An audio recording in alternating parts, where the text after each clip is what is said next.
itu tidak ada manfaatnya, itu tidak sah. Tapi kalau ada manfaatnya seperti untuk memberi pakan burung lah, nanti bisa saja sah, kan gitu. Jadi tetap loh ya. Tapi pertanyaan-pertanyaan seperti itu kita tetap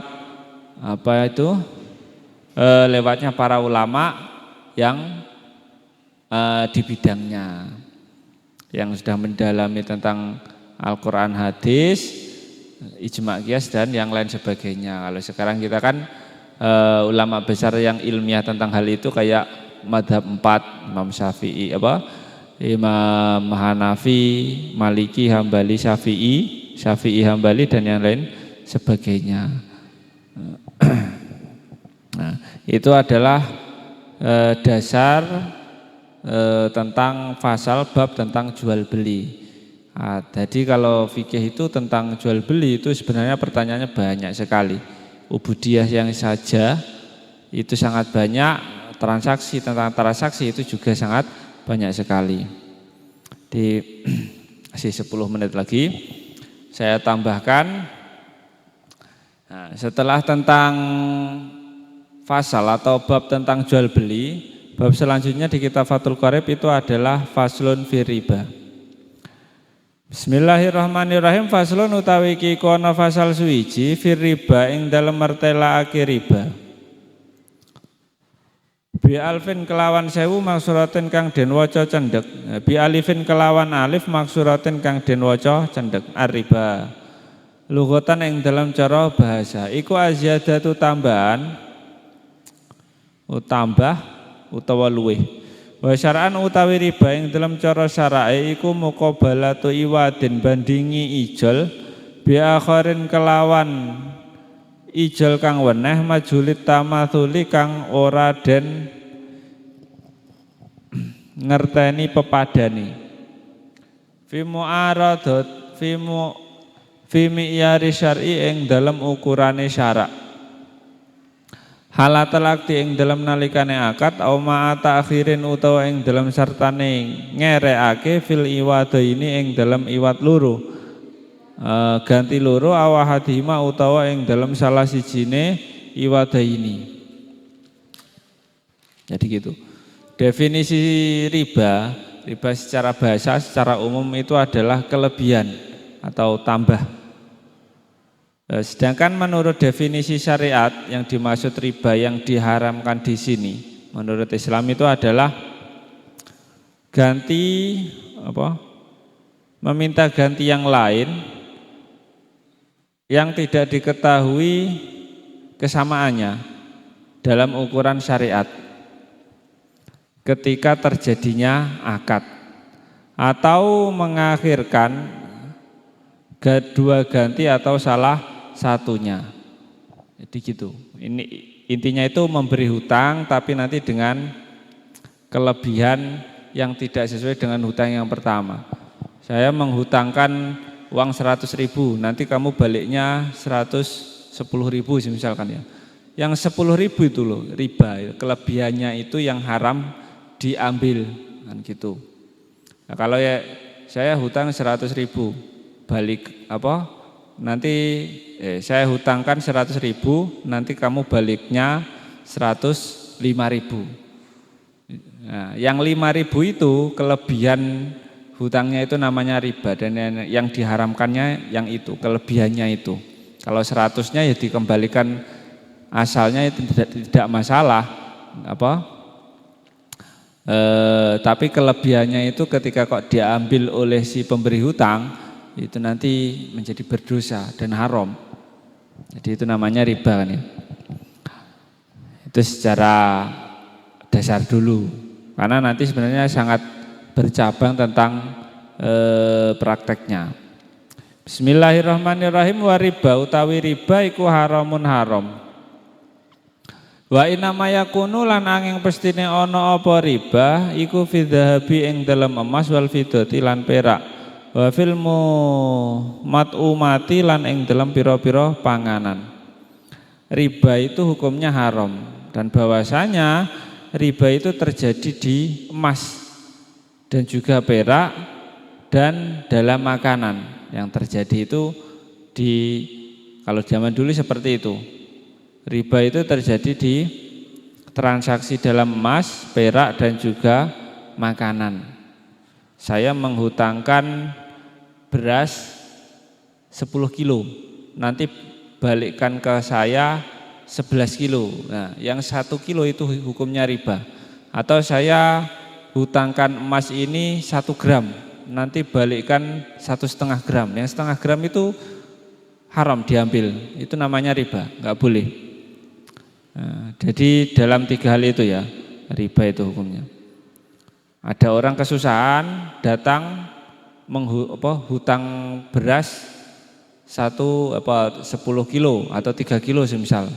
Ini saya hutangkan beras 3 kilo. Nanti bulan depan kamu baliknya 3,5 kilo. Yang 1,5 kilo itu loh haram atau riba, nggak boleh kita ambil. Dan apa itu namanya?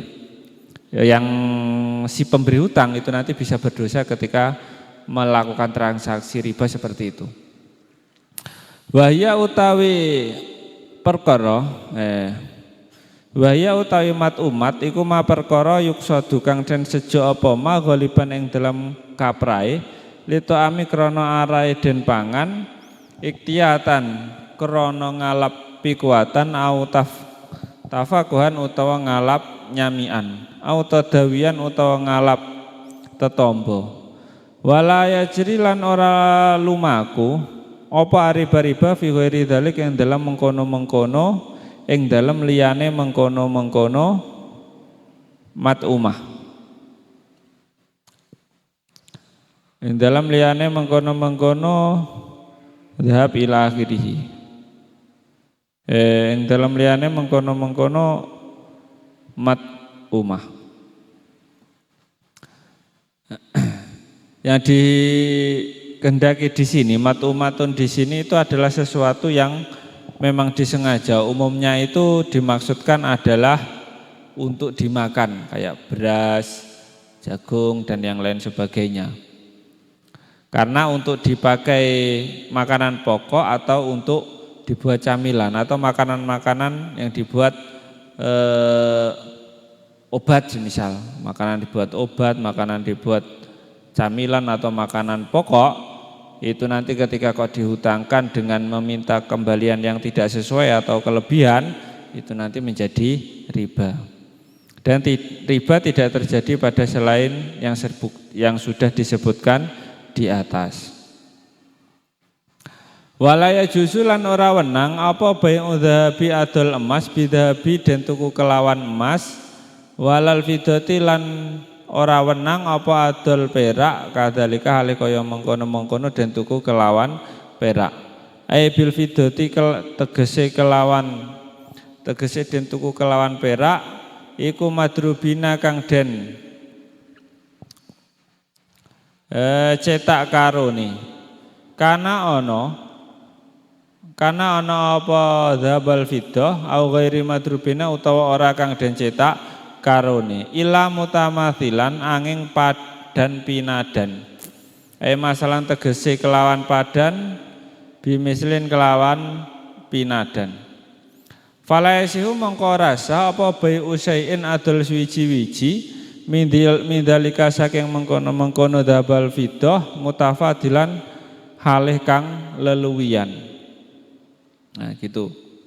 Di dalam kitab Fathul Qarib itu tidak boleh menjual emas dibeli dengan emas, menjual perak dibeli dengan perak, kecuali keduanya itu sama, ukuran terus keratnya itu juga sama, itu boleh. Semisal ada piring emas dijual dengan gelas dari emas, kok ukurannya itu tidak sama, semisal piringnya lebih besar daripada gelas yang terbuat dari emas, itu tidak boleh, tidak sah. Karena kelebihan dari barang yang seperti itu nanti masuknya ke riba, nggak boleh. Jadi bisa boleh ketika ukuran dan keratnya itu sama. Emasnya itu 24, emas piringnya itu 24 karat dengan berat sekian. Misal beratnya emasnya itu 10 gram semisal. piringnya dari emas tadi. Dan juga berat gelasnya sama 10 gram. Nah itu nanti baru boleh menjual piring emas, barter itu bahasanya kan, dibeli dengan piring gelas yang terbuat dari emas dengan kadar yang sama, kandungan emasnya sama, beratnya itu juga sama, nanti boleh. Tapi kok salah satunya ada yang lebih, semisal emas dari gelasnya itu 20 karat, emas dari piringnya itu adalah 24 karat semisal. Nah itu tidak boleh, karena kandungan emasnya itu sudah berbeda atau berbeda dari segi beratnya. Itu nanti tidak boleh dan tidak sah menjual barang yang seperti itu. Bentuknya sama, kandungannya sama, cuma bentuknya berbeda. Nah, itu nanti boleh dengan kandungan yang sama. Tapi kalau enggak sama, salah satunya kandungannya berbeda atau beratnya berbeda, nanti tidak sah. Karena kelebihannya nanti bisa masuk ke kategori riba. Wa qaluhu tawide musannaf rupane nakdan nukut ai halan tegese kenceng yadan tur tampa tinampa falau bai'a mongko falabia mongko ora dentol apa seun suwiji-wiji mindalika halih tetep saking mengkono-mengkono dhahabal fidah muajalan halih den tampa kalih den tempo lam yasiha mongko ora sah apa bek.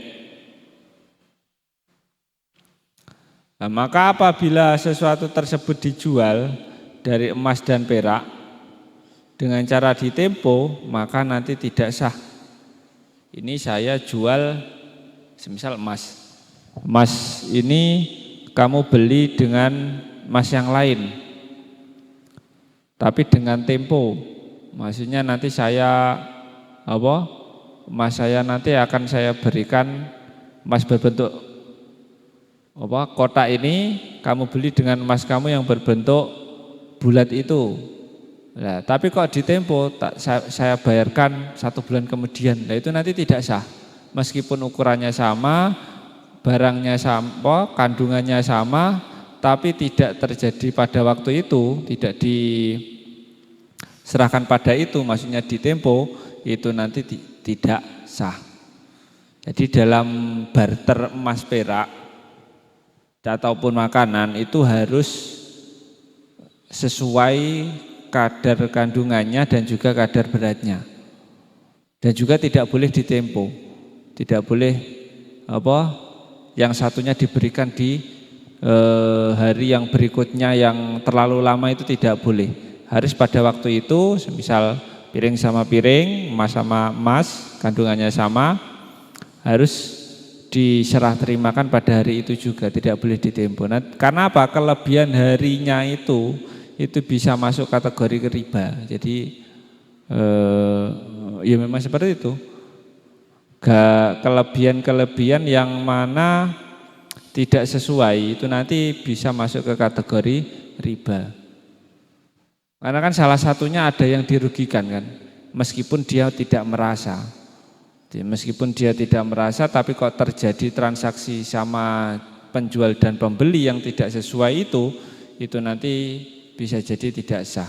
Jadi Islam itu mengatur agar kedua orang yang melakukan transaksi jual beli ataupun melakukan transaksi hutang itu keduanya tidak ada yang dirugikan. Kayak menghutang kok meminta kembalian atau meminta bayaran yang lebih dari awal, yang lebih dari dihutangi nanti, itu kan berarti merugikan orang yang dihutangi kan. Hutang 100.000 kok mintanya 120.000. Nah, itu kan merugikan orang yang dihutangi. Karena unsur utama dari menghutangi seseorang itu sebenarnya menolong. Menolong kok kita mengambil kesempatan dengan dari penderitaan orang lain yang seperti itu. 20.000-nya itu nanti masuk ke kategori riba bisa-bisa saja. Dan juga dalam transaksi tentang emas sama emas, perak sama perak kok tidak sesuai, itu nanti